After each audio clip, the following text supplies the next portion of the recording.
Voilà, bonjour à tous et bonjour à toutes. Bonjour aux youtubeurs, aux internautes. Voilà, je rends grâce à Dieu pour ce privilège que j'ai aujourd'hui en ce mardi 30 novembre 2021 de pouvoir prêcher l'évangile et de pouvoir baptiser aussi deux amis, voilà, qui sont là avec nous aujourd'hui. Et c'est une joie, toujours une joie, de pouvoir annoncer l'évangile et de pouvoir prêcher le message du Christ Jésus pour le pardon des péchés, pour que les gens puissent aussi changer de vie, pour qu'ils puissent apprendre à connaître Jésus et pour qu'ils puissent davantage à mieux le connaître. Le but de l'évangile, c'est que nous puissions de mieux en mieux connaître Jésus. Voilà. Est-ce que vous en êtes convaincus? Oui. Oui, c'est vrai? Oui, plus que sûr. C'est vrai. Voilà, mais en tout cas, que Dieu vous bénisse abondamment. Là, je me trouve sur le secteur ouest de l'île de la Réunion. Je suis sur le secteur de l'Hermitage. Il fait beau, il y a un peu de vent. Et voilà, nous allons prêcher l'évangile librement et baptiser aussi Henrik et Coraline. Voilà. Donc, ce sont deux jeunes qui ont voulu se faire baptiser et que Dieu vous bénisse aussi abondamment. Voilà. Donc je lirai quelques paroles pour nous encourager ensemble. Je lirai dans l'évangile de Marc, au chapitre 16, quelques paroles de Jésus. Et Jésus dira dans l'évangile de Marc, au chapitre 16, au verset 15, il s'adressera à ses disciples et il leur dit: allez par tout le monde et prêchez la bonne nouvelle à toute la création. On est ici face au message du ressuscité. Jésus est déjà ressuscité. Et il s'adresse ici aux disciples et il va leur confier une mission. Et cette mission, ça sera tout simplement d'aller par tout le monde et d'annoncer la bonne nouvelle de Christ Jésus. Jésus est vivant. Jésus a vaincu la mort. Jésus est plus fort que la mort. En réalité, la mort est morte. La mort a trouvé son maître. Et quand on voit autour de nous tous les dégâts de la mort, au travers des maladies, au travers des accidents, au travers peut-être d'une chose ou d'une autre, peut-être d'un infarctus, ou peut-être de gens qui sont atteints de cancer, nous voyons que la vie est fragile. Et la Bible nous dit: qu'est-ce que l'homme pour que tu te souviennes de lui, ou le Fils de l'homme pour que tu prennes garde à lui. Et voyez-vous, sans Jésus, il n'y a pas d'espoir. Sans Jésus, il n'y a pas de salut. Sans Jésus, on est foutu. La race humaine est foutue. La race humaine est perdue. Perdue dans ses péchés, dans nos péchés. On peut être riche, on peut avoir beaucoup d'argent, on peut être pauvre, on peut être cultivé, on peut être instruit, on peut aussi peut-être être analphabète, qu'on soit blanc ou noir, qui que nous soyons, notre race, notre nationalité. La Bible nous dit que tous les hommes et toutes les femmes sont enfermés dans le péché. Et le salaire du péché, c'est la mort. Mais le don gratuit de Dieu, c'est la vie éternelle dans le Christ de Jésus. Et la Bible nous dit que Dieu a tant aimé le monde qu'il nous a donné son Fils unique, son Christ, afin que quiconque croit dans ce Christ, afin que quiconque ait la foi dans ce Christ, il ne périsse point, mais qu'il ait la vie éternelle. Avez-vous la foi dans le Christ Jésus? Chers auditeurs, vous qui m'écoutez, avez-vous placé votre confiance en Jésus? En qui as-tu placé ta confiance, cher ami? T'es-tu tourné vers le Christ? As-tu été réconcilié avec lui? As-tu fait la paix avec Dieu par le sang de la croix? As-tu reconnu que Jésus est ton sauveur et que Jésus est ton Seigneur? Jésus est ressuscité. Jésus te ressuscitera aussi un jour. Tout le monde ressuscitera. La résurrection des justes et des injustes. Tout le monde un jour ressuscitera. Mais la question, c'est de savoir dans quel camp nous serons. Est-ce que nous ferons partie de la résurrection des justes ou de la résurrection des injustes? Plaise à Dieu que nous soyons justifiés par sa grâce. Plaise à Dieu que les hommes qui entendent l'évangile se repentent et qu'ils ouvrent les portes de leur cœur à ce Christ merveilleux, à ce Christ vivant qui a tout accompli sur la croix du calvaire. Jésus est mort en croix et Jésus est mort pour tes péchés. Ne l'oublie jamais. Jésus est mort pour mes péchés. Jésus est mort pour les péchés du monde entier. C'est lui, Jésus, l'agneau de Dieu, qui enlève le péché du monde. Et en Jésus, il n'y a pas de péché. Jésus est l'Immaculée Conception. Ce n'est pas la Vierge Marie, c'est le Christ Jésus. Jésus était conçu par la puissance du Saint-Esprit. Et Jésus échappe à la lignée adamique, à la lignée d'Adam. En Christ, il n'y a pas de péché. Jésus est une pâte sans levain. Et dans sa nature, nous sommes sanctifiés par l'offrande du corps de Jésus. Quand nous croyons dans le sang de Jésus, quand nous croyons dans le sang de la croix, quand nous y mettons notre confiance, quand nous nous tournons vers ce Jésus, en disant « Seigneur Jésus, je reconnais que tu es mort pour mes péchés. Je reconnais que je mérite l'enfer, que je mérite la condamnation, Seigneur Jésus. Je reconnais que je suis perdu sans toi. Sauve mon âme, sauve-moi de mes péchés, sauve-moi de mes iniquités, Seigneur Jésus. Je t'en supplie, pardonne-moi, viens à mon secours, délivre mon âme. Oh, c'est ma prière, Seigneur Jésus. » Et Jésus va te sauver, cher ami. Jésus te bénira. Ce Jésus est bon. Ce Jésus est vivant. Ce Jésus est ressuscité le troisième jour. La mort est morte. N'aie plus peur de la mort. Jésus a traversé ce tunnel de la mort, ce chemin de la mort. Et il est sorti vainqueur. Et quand tu passeras par ce tunnel de la mort, tu n'auras rien à craindre. Et comme dira le psalmiste, l'Éternel est mon berger, je ne manquerai de rien. Parce qu'il me fait reposer dans de verts pâturages, il me dirige près des eaux paisibles, il restaure mon âme. Quand je marche dans la vallée de l'ombre de la mort, dira le psalmiste, je ne crains aucun mal, car tu es avec moi. Ta houlette et ton bâton me rassurent. Tu dresses devant moi une table, en face de mes adversaires, tu oins d'huile ma tête, et ma coupe déborde. Oui, le bonheur et la grâce m'accompagneront tous les jours de ma vie, et j'habiterai dans la maison de l'Éternel jusqu'à la fin de mes jours. L'Éternel est mon berger, dira David. Dans le psaume 23, dans l'évangile de Jean, chapitre 10, Jésus dira, je suis le bon berger. Et le bon berger donne sa vie pour qui? Pour ses brebis. Jésus a donné sa vie pour nous. C'est un sacrifice parfait, c'est un sacrifice unique. Et voyez-vous, rejeter ce sacrifice, le mépriser, dire à ce Jésus, Jésus, je ne veux pas de toi. Laisse-moi vivre, Jésus. Je ne veux rien à faire avec toi. Laisse-moi me défouler, laisse-moi m'éclater, laisse-moi me piquer avec ma drogue, laisse-moi me shooter, laisse-moi boire mon péché comme l'eau. Laisse-moi. Et voyez-vous, si vous demeurez dans cet état, si vous restez dans cette mentalité, vous serez perdu dans vos péchés. Vous serez condamné pendant vos péchés. Mais Jésus ne veut pas te condamner.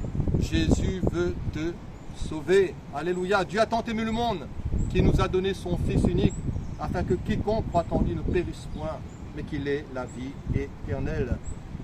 Donc dans Marc 16, dans notre lecture, nous sommes face ici au message du ressuscité. Jésus est ressuscité. Et Jésus veut aussi te ressusciter. Alors vous allez me dire, zut, c'est quoi cette histoire? Jésus veut ressusciter ton esprit. Et plus tard, Jésus ressuscitera ton corps. Si donc vous êtes ressuscité avec Christ, la Bible nous dit, cherchez les choses en haut, où Christ est assis à la droite de Dieu. Quand on accepte Jésus, on accepte la vie. Quand on accepte le Christ et qu'on se repent, quand on ouvre les portes de son cœur, le Saint-Esprit vient dans notre esprit et nous fait naître de nouveau. Il nous ressuscite d'une manière spirituelle. Et nous devenons enfants de Dieu. Et à tous ceux qui l'ont reçu, à tous ceux qui croient en son nom, Dieu leur a donné le pouvoir de devenir enfants de Dieu. Non pas parce que cela provient de la chair ou du sang, mais parce que c'est un miracle du Saint-Esprit. Donc Jésus est ressuscité et Jésus nous ressuscitera.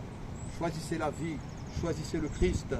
Ici, Jésus donne une mission à ses disciples. Allez par tout le monde et prêchez la bonne nouvelle à toute la création. Prêchez.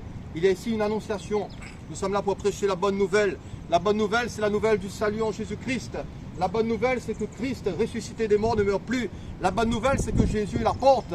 Et si nous entrons par lui, nous serons sauvés. La bonne nouvelle, c'est que Christ est le seul médiateur entre Dieu et les hommes. C'est le seul. La bonne nouvelle, c'est que Jésus est le chemin. Il est la vérité et il est la vie. Et que nul ne vient au Père que par lui. La bonne nouvelle, c'est que Jésus nous délivre de la colère à venir. Et voyez-vous, sur ce monde qui est là comme perdu, sur ce monde qui est là dans l'angoisse et qui vit dans la peur, qui vit dans la maladie, qui vit dans la crainte, Jésus nous propose cette bonne nouvelle du salut, cette bonne nouvelle de la vie éternelle en lui, qui est une bonne nouvelle qui nous procure la vie, Et tout est gratuit en Jésus. Tout est gratuit par Jésus. Le salut est gratuit. La vie éternelle est gratuite. Le pardon des péchés est gratuit. Pas besoin de payer. Pas besoin, par nos œuvres, d'essayer de payer. Mais tout est gratuit en Jésus. Et c'est par grâce que nous sommes sauvés. C'est par le moyen de la foi. Et cela ne vient pas de nous. Mais ça vient de Dieu. C'est le don gratuit de Dieu. Ce n'est pas par nos œuvres, afin que nul ne se glorifie. Jésus adresse à ses disciples une mission. Jésus leur demande aussi d'annoncer et de prêcher l'évangile. Et Jésus va aussi leur présenter une condition et une conviction. Il dira: celui qui croira et qui sera baptisé sera sauvé. Celui qui croira et qui sera baptisé sera sauvé. Il y a une condition. Et il faut aussi une conviction. On ne se baptise pas pour se faire baptiser. On se baptise parce qu'on a reconnu que Jésus est notre sauveur personnel. On a reconnu notre état de misère et de péché. On a reconnu que sans Jésus, on est condamné et qu'il n'y a aucun espoir sans lui. Il n'y a pas de salut sans Jésus. La condition, c'est de croire, c'est d'avoir la foi dans son cœur. Et la foi vient de ce que l'on entend. Et ce que l'on entend vient de la parole de Dieu. Nous sommes là pour prêcher la parole de Dieu. Nous ne sommes pas là pour travailler pour nous, pour notre ventre, pour de l'argent, pour un système. Nous sommes là pour annoncer, pour publier les oracles de Dieu, pour que les gens changent de vie, pour que les gens se tournent vers le Christ, pour que les gens acceptent la bonne nouvelle, pour qu'ils se repentent, pour qu'ils se convertissent, pour qu'ils fassent demi-tour sur leur vie de misère, sur leur vie de péché, et pour qu'ils soient sauvés. Le but de Jésus, c'est que nous soyons sauvés. Celui qui ne croira pas, il sera condamné. L'évangile est clair. Celui qui croira et qui se fera baptiser, il sera sauvé. Celui qui ne croira pas, il sera condamné. Quelle folie de ne pas croire. Quelle folie de rejeter ce Christ Jésus. Quelle folie de ne faire aucun cas de la Bible. En disant: Seigneur, laisse-moi servir mes idoles. Je veux servir mes bois. Je veux servir de la chose. Je veux servir ma religion qui me ment. Laisse-moi dans mes ténèbres. Laisse-moi dans mon égarement. Laisse-moi dans les mensonges des hommes. Et voyez-vous, Jésus veut te sauver. Jésus est triste. Parce que pourquoi? Jésus ne veut pas te laisser dans ton mensonge. Jésus ne veut pas te laisser dans ton ignorance, dans ton égarement. Tourne-toi vers lui et tu seras sauvé. Tu ne seras pas condamné. Celui qui croira et qui sera baptisé sera sauvé. Celui qui ne croira pas, il sera condamné. Dans le message du ressuscité adressé aux disciples, il y a aussi une manifestation au verset 17. Jésus dira: voici les miracles qui accompagneront ceux qui auront cru. En mon nom, ils chasseront les démons, ils parleront de nouvelles langues, ils saisiront des serpents s'ils boivent quelques breuvages mortels. Il ne leur fera point de mal. Ils imposeront les mains aux malades et les malades seront guéris. Alléluia, gloire à Dieu. Les manifestations de Dieu, ce sont des manifestations de miracles. Dieu est un Dieu de miracles. Et Dieu agit pour convaincre les hommes. Et Dieu agit aussi pour libérer les hommes. En mon nom, vous chasserez les démons. Et il arrive que certaines personnes soient possédées. Il arrive que certaines personnes soient liées par la puissance des ténèbres et par Satan, soit parce qu'ils trafiquent avec l'occultisme, soit parce qu'ils sont dans des sciences perverses, soit parce que même ils invoquent Satan. Ce sont, voyez-vous, des satanistes. Mais Jésus est venu pour détruire les œuvres du diable. Et la Bible nous dit qu'à la croix, Jésus a dépouillé les dominations, il a dépouillé les autorités, les principautés, et les a livrées publiquement en spectacle, en triomphant d'elles par la croix. Jésus a écrasé la tête du diable. Et Satan, c'est un ennemi vaincu. Vaincu. Jésus veut libérer les hommes. Jésus veut aussi remplir les hommes de son Saint-Esprit. Vous parlerez de nouvelles langues. Jésus veut que nous puissions l'exalter, que nous puissions le louer, que nous puissions l'adorer, nous édifier dans l'Esprit et par l'Esprit. Et le baptême du Saint-Esprit est toujours d'actualité. Dieu veut sauver, Dieu veut guérir, Dieu veut libérer des démons, des chaînes s'il y en a. Mais Dieu veut aussi te remplir de son Saint-Esprit. Et la Bible nous dit: ne vous enivrez pas de vin, c'est de la débauche, mais soyez au contraire remplis du Saint-Esprit. Recherche la présence du Saint-Esprit. Recherche cette onction qui peut nous rendre sages, cette onction qui ne nous fait pas délirer. L'onction de Dieu est sage. L'onction de Dieu ne nous emmène pas dans des travers, dans des folies, dans des stupidités. Voyez-vous, quand on regarde un peu sur Internet, Qu'est-ce que les gens ne font pas, soi-disant, au nom de Jésus ou au nom du Saint-Esprit? Mais tout cela n'est que de la stupidité. Dieu est un Dieu sage. Dieu est un Dieu qui veut nous rendre sobres, équilibrés. Dieu veut nous remplir de son Saint-Esprit. Il veut nous donner de son intelligence. Il veut nous donner de la sagesse d'en haut, afin que nous sachions aussi comment nous tenir, afin que nous puissions aussi marcher d'une manière qui lui soit agréable. Dans le message du ressuscité, il y a aussi une protection, puisque Jésus dira, s'ils boivent quelques breuvages mortels, il ne leur fera point de mal. Voyez-vous, peut-être les gens voudraient vous faire du mal. Peut-être que des gens auraient même prononcé des paroles de malédiction. Des gens peut-être dans votre famille qui ne seraient pas clairs. Des gens qui trafiquent avec le diable, qui sont des instruments de Satan, qui sont là peut-être dans la sorcellerie, dans la magie ou dans des sciences noires. Mais n'ayez pas peur, n'ayez pas crainte de ces choses. Invoquez toujours le sang de Jésus. Invoquez toujours le sang de la croix. Et là où il y a le sang de Jésus, le diable ne passe pas. Là où il y a le sang de Jésus et la foi dans le sang de la croix, l'ennemi fait marche arrière. Et pour vous, nouveau baptisés, confiez-vous toujours dans le sang de l'agneau, dans le sang du Christ Jésus. Ce sang nous purifie de tout péché. Ce sang est une protection. Ce sang nous garde. Ce sang est salutaire. Ce n'est pas le sang de taureau. Ce n'est pas le sang de bouc. Ce n'est pas le sang de vache ou de quelque bête que ce soit. Mais c'est le sang du Christ Jésus. Ce sang a une valeur, une rédemption éternelle. Étant donc justifiés par son sang, nous avons la paix avec Dieu, par le moyen de la foi et par notre Seigneur Jésus-Christ, à celui qui nous aime et qui nous a délivrés de nos péchés par son sang et qui a fait de nous un royaume et des sacrificateurs pour Dieu son Père. À lui soit la gloire au siècle des siècles. Alléluia. Vous pouvez dire Amen. Amen. Vous croyez dans la puissance du sang de Jésus? Oui, nous croyons. Vous croyez? Quand il vous arrive d'avoir peur, est-ce que vous invoquez le nom de Jésus, le sang de Jésus sur votre vie? Chers auditeurs, internautes, croyez-le, réclamez le sang de la grâce, le sang de l'agneau pascal, le sang du Fils béni de Dieu, le sang du Christ Jésus. Ce sang est puissant. Alléluia. Dans le message du ressuscité, il y a une mission, il y a une annonciation, il y a une condition, une conviction. Il y a aussi, il nous est parlé de condamnation, il y a une manifestation au travers de miracles. Il y a une libération, vous chasserez les démons. Dans le message du ressuscité, il y a aussi une exaltation, une édification. En étant rempli du Saint-Esprit, vous parlerez en d'autres langues. Dans le message du ressuscité, il y a aussi une protection. S'ils boivent quelques breuvages mortels, cela ne leur fera point de mal. Rendez grâce en toutes choses. Quand vous mangez, quand vous buvez, n'ayez pas peur. Rendez grâce à Dieu. Rendez grâce à Dieu. Dans le message du ressuscité, il y a aussi une guérison. Vous imposerez les mains aux malades et les malades seront guéris. Et le temps des miracles n'est pas passé.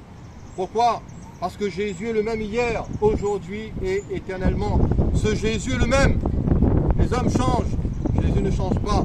Ce que Jésus a fait il y a 2000 ans, il peut le faire par son esprit. L'Esprit de Dieu est puissant. L'Esprit de Dieu peut relever des morts, des cadavres. L'Esprit de Dieu peut délivrer des paralytiques. L'Esprit de Dieu peut délivrer les infirmes.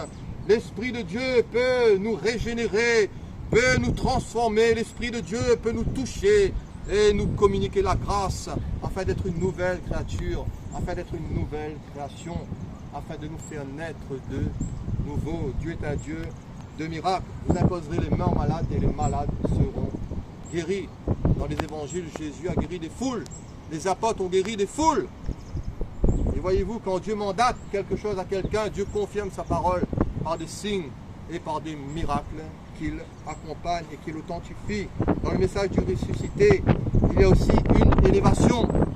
Jusqu'au verset 19 de ce chapitre 16 de Marc, il est dit: le Seigneur, après leur avoir parlé, fut enlevé au ciel et il s'assit à la droite de Dieu. Le Seigneur, après leur avoir parlé, fut enlevé au ciel et il s'assit à la droite de Dieu. Jésus est élevé. Et maintenant, il est à la droite de Dieu. Qu'est-ce qu'il fait, ce Jésus? Il prie pour nous. Jésus est notre avocat auprès du Père. Et nous avons un avocat auprès du Père, c'est le Christ Jésus. Et si quelqu'un a commis quelques péchés, si quelqu'un aurait commis quelques fautes, quelques iniquités, si peut-être ta conscience serait lourde, chargée, parce que tu te serais fourvoyé, tu te serais égaré dans le bourbier de ce monde, dans le trou de ce monde, dans le trou des vices, dans le trou des péchés, sache que le Seigneur Jésus a le pouvoir de te laver. Sache que le Seigneur Jésus a le pouvoir de te purifier. Sache que Jésus est ton avocat auprès du Père. Jésus est élevé, il prie pour toi. Ce n'est pas la Vierge Marie qui est élevée, c'est le Christ Jésus. Jésus est assis à la droite de Dieu. Et Jésus est ton avocat. Ici-bas, les avocats coûtent cher. Ça coûte cher, les avocats. Il faut payer. Souvent, il faut passer à la caisse. Mais Jésus est cet avocat gratuit. Avec Jésus, pas besoin de payer. Souvent, les hommes prennent la Bible pour faire payer les gens. Et voyez-vous, souvent, ce sont des charlatans. Ce sont des gens qui sont remplis de l'amour de l'argent, du gain, de l'appât, et qui abusent des gens faibles. Mais avec Jésus, tout est gratuit. Tout est par la foi. Tout est merveilleux. Jésus est merveilleux. Est-ce que vous le croyez? Le Seigneur Jésus est là. Est-ce que vous le croyez? Est-ce que vous croyez que Jésus veut vous bénir? Vous et votre famille, vos enfants, vos petits-enfants. Alléluia. Gloire à Dieu. Donc dans le message du ressuscité, il y a une élévation. Jésus est assis à la droite de Dieu. Il y a aussi une domination. Une domination. Puisqu'il s'assit ici à la droite de Dieu, Jésus règne. Tout pouvoir lui a été donné dans le ciel, sur la terre et sous la terre. Jésus est souverain. Jésus est Dieu fait chair. Jésus habitait parmi nous plein de grâce et de vérité. Et dans l'épître aux Colossiens, il est dit que tout a été créé par lui et pour lui. Jésus est le Logos. Jésus est la parole faite chair qui habitait parmi nous pleine de grâce et de vérité. Cette parole a le pouvoir de nous purifier. Cette parole a le pouvoir de nous toucher. Cette parole a le pouvoir de nous transformer, de transformer nos cœurs, de transformer notre mentalité, de transformer notre caractère. Jésus a ce pouvoir de changer le mal en bien et les ténèbres en lumière. On peut tomber bien bas du fumier, Dieu relève le pauvre, l'indigent, et Dieu peut le faire asseoir avec les grands de son peuple. Jésus est élevé, Jésus règne au-dessus de tout. Il est souverain. Il est Dieu manifesté en chair. Pour terminer, dans le message du ressuscité, il y a aussi une confirmation. Puisqu'ils s'en allaient prêcher partout et le Seigneur travaillait avec eux et il confirmait la parole par les miracles qui l'accompagnaient. Le Seigneur travaillait avec eux. Gloire à Dieu. Je crois que le Seigneur travaille avec moi. Je suis ce que je suis. À vrai dire, je ne suis pas grand-chose, je ne suis rien. Je ne suis que poussière et cendre. Mais le Seigneur m'a fait la grâce de publier sa parole. Et il me soutient, il me fait grâce. Et je sais que Dieu travaille dans mon cœur, il travaille avec moi. Et merci pour l'œuvre que Dieu fait dans ma vie. Merci pour l'œuvre que Dieu fait aussi dans votre vie. Ayez toujours la foi dans ce Christ. Et Dieu veut travailler en vous. Dieu veut travailler avec vous. Dieu veut confirmer sa parole. Et il le fera. Si vous avez la foi dans votre cœur, si vous invoquez le nom de Jésus, non seulement que vous serez sauvés, non seulement que vous serez délivrés, non seulement que vous serez remplis du Saint-Esprit, non seulement qu'il va vous protéger du malin, du diable et de toutes ses ruses, mais le Seigneur va travailler avec vous. Le Seigneur va se manifester, il va vous communiquer les dons du Saint-Esprit. Et vous serez aussi une bénédiction pour ce monde. Vous serez là comme le sel de la terre et comme la lumière du monde. Voilà, que Dieu vous bénisse. Le message du ressuscité. On peut applaudir Jésus. Alléluia. Seigneur, nous te rendons grâce et nous te bénissons ensemble. Avec ce groupe, nous sommes là, modestement sur cette plage. Mais nous avons cette liberté de te louer, cette liberté de te rendre grâce, ô Dieu, parce que tu es le Dieu vivant et vrai. Tu es le Dieu tout-puissant qui a créé le ciel et la terre, la mer, et tout ce qui s'y trouve. Seigneur, oh, nous te bénissons en cet instant, nous te louons pour ces baptêmes, pour ces bien-aimés qui vont s'engager avec toi. C'est une joie, c'est une grâce, Seigneur, que de voir des gens se tourner vers toi, s'alliancer avec toi, se faire baptiser, s'engager avec toi, et tu les entraîneras plus loin, Jésus. À toi la gloire encore cet après-midi. Merci pour ce temps que tu nous donnes.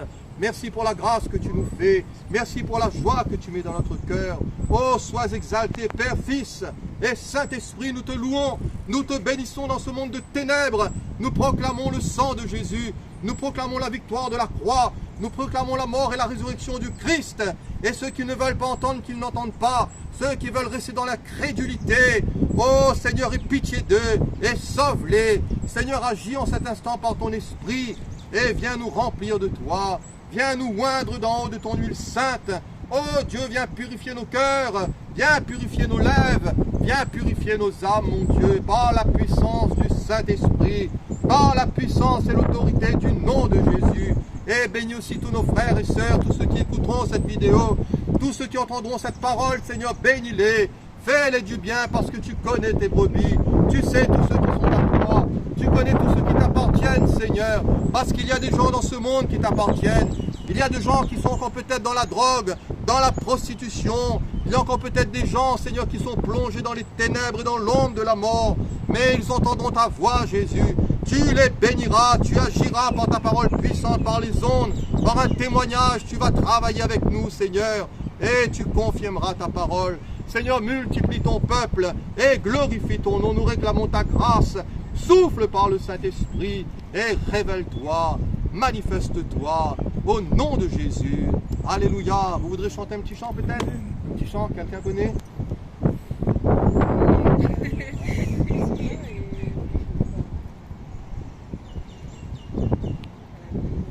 Vas-y, chante. Les anges sa sainteté, l'univers crie sa majesté,